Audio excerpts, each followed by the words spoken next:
Bom dia, hoje é 24 de março, eu sou Ana Carolina Zitlag e esse é o Ouvindo um Podcast da Bloomberg Linha.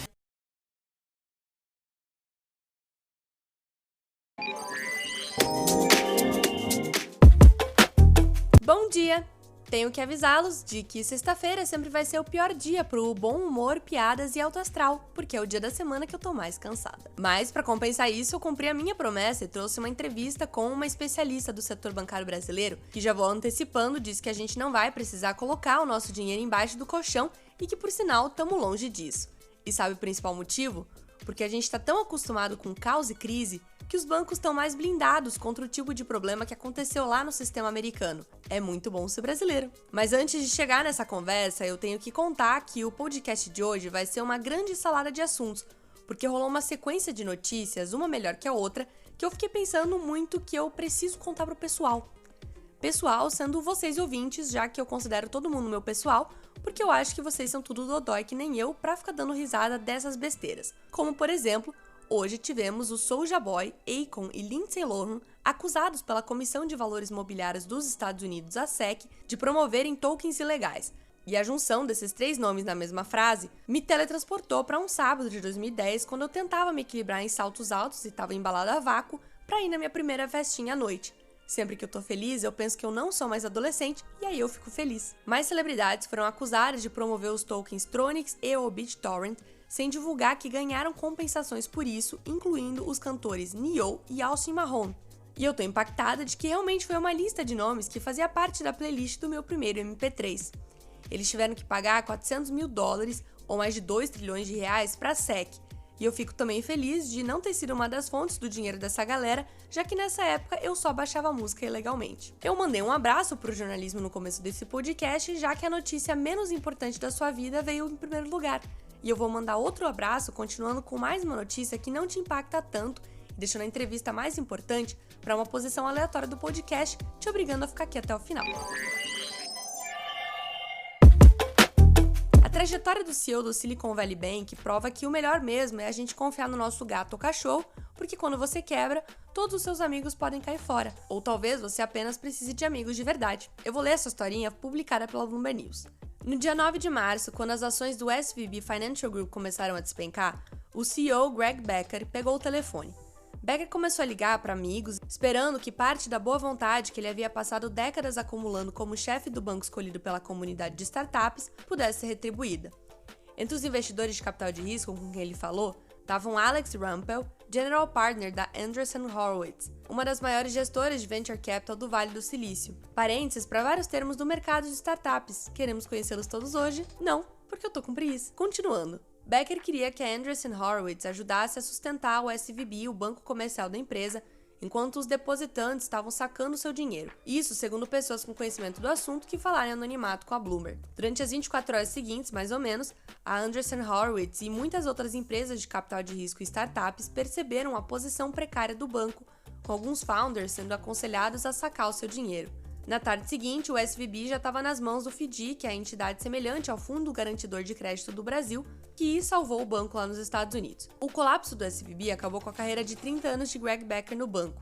Pouco mais de uma semana depois de ele ter incitado os clientes em uma conferência telefônica a ficarem calmos enquanto o dinheiro saía das contas, a matriz do banco entrou com um pedido de recuperação judicial. Os órgãos reguladores estão agora investigando as vendas de ações que Becker e outros executivos fizeram poucas semanas antes do colapso. Ahá! Sabia que ele não era tão inocente assim. E o presidente dos Estados Unidos, Joe Biden, pediu ao Congresso que decretasse punições mais severas para os executivos líderes do banco se a má administração tiver contribuído para o colapso das instituições. Por meio dos seus advogados, Becker não respondeu a pedidos de comentários sobre essa história da Bloomberg News. Esse perfil do cara é um texto bem grande lá no site, então eu li ele por você e vou resumi-lo. O tal do Becker é um americano-zaço, fã de futebol americano, e que entrou no SVB em 1993. Funcionário de carreira, ele foi ocupando uns cargos importantes até chegar à posição de CEO, vivendo a vida de pessoa rica da Califórnia, com jantares beneficentes e festinhas. Nesses ambientes, ele ganhou fama de ser uma pessoa comedida e calma, aberta a novas ideias dos startupeiros, mas com vibes de administrador de banco que de fato ele era. Basicamente, era mais um executivo aí do mercado financeiro americano, até que deu tudo errado e a empresa dele quebrou bonito. Eu prevejo, com a minha bola de cristal, após as séries do WeWork, da Uber e do Spotify, uma série do SVB. Se isso de fato acontecer, eu já peço aqui os meus créditos à Netflix, HBO ou aos outros canais de séries. Tem um escritório de investimento de Nova York que está tentando derrubar um bilionário por vez. A Hindenburg Research ataca novamente. Em fevereiro, literalmente por total coincidência, na mesma semana em que o mercado brasileiro parava por conta das inconsistências contábeis americanas, a Índia enfrentava o próprio turbilhão após o investidor Nathan Anderson, desse Hindenburg Research, acusar Gautam Adani, o homem mais rico da Ásia e dono de quase 20% das empresas listadas da Bolsa da Índia, de fraude. Antes de contar o resto da história, eu preciso muito explicar que esse escritório trabalha com short selling, que é um método do mercado financeiro em que é possível lucrar com a queda de uma ação, e que na época o Hindenburg lucrou com a queda de ações das empresas do Adani, que eles provocaram ao acusá-las de fraude. Fiz um TikTok muito bom sobre isso na época do Adani, vai lá assistir, e depois volta aqui para eu não precisar explicar tudo isso aí. Como você pode ver, eu realmente estou cansada e não quero ficar explicando todos os termos do mercado financeiro. Eu juro que semana que vem a gente volta com energia total. Uhul! Voltando para o presente, as ações da empresa Block, conhecida como Squadra, caíram nesta quinta-feira depois que a Hindenburg avisou que está apostando em uma queda das ações deles. Segundo o escritório, a empresa de pagamentos liderada por Jack Dorsey, cofundador do Twitter, teria facilitado a atuação de fraudadores que aproveitaram programas de estímulo do governo na pandemia. A Block caiu 20%, a maior queda intradiária da empresa em 3 anos. A companhia não respondeu imediatamente a um pedido de comentário por e-mail da Bloomberg. A Hindenburg publicou seu relatório após uma investigação de 2 anos, segundo a empresa. O escritório tem como alvo cerca de 30 empresas desde 2020 e as ações delas perderam em torno de 15% em média no dia seguinte às revelações, segundo cálculos da Bloomberg News. 6 meses depois, as ações caíram 26% em média. Agora vem uma notícia realmente relevante para o seu dia, que é por que a Bolsa Brasileira caiu 2,3% nesta quinta-feira e o dólar subiu. Porque investidor é um povo extremamente ansioso e quer saber o que vai acontecer no esqueleto fiscal que vai ser apresentado pela equipe do presidente Luiz Inácio Lula da Silva depois que ele voltar da China. E também por causa dos comentários do presidente contra o presidente do Banco Central, Roberto Campos Neto, após o Copom manter a taxa de juros em 13,75%. Lula vem criticando a postura do BC de manter as taxas elevadas. Os receios do mercado são de uma possível interferência ou pressão contra a autonomia do Banco Central. Mas voltando à China, ou indo até lá, já que a comitiva só chega lá no dia 26, o motivo do governo ter adiado a apresentação do novo teto de gastos é porque essa viagem vai ser 100% focada em negócios que podem ter um impacto direto e intenso na atividade econômica do Brasil. Por isso que a apresentação do esqueleto fiscal foi propositadamente adiada para depois dessa viagem. Quem me contou isso foi a Juliana Estigarribia, que é repórter da Bloomberg Linha e que fica tentando me arranjar date. Ela, conversando com fontes, que não são meus dates, apurou que o adiamento do esqueleto fiscal foi justamente para que o governo volte com um panorama das intenções chinesas com o Brasil. Na segunda-feira eu vou te contar mais sobre essa história, não sobre os meus dates, porque a Ju vai vir aqui te contar tudo sobre essa viagem. Ontem eu te aconselhei a ter calma antes de sair por aí tentando tirar o seu dinheiro do banco com receio de rolar um Silicon Valley Bank por aqui. E aí, como prometido, eu fui conversar com alguém que realmente entende do assunto e que não fala tanta besteira quanto eu, e que poderia nos explicar quais os riscos de contágio do estresse global para o sistema bancário brasileiro. A Ceres Lisboa é diretora da Moody's para análise de bancos na América Latina. A Moody's é uma agência internacional de avaliação de risco de crédito que analisa o grau de risco de diversos investimentos.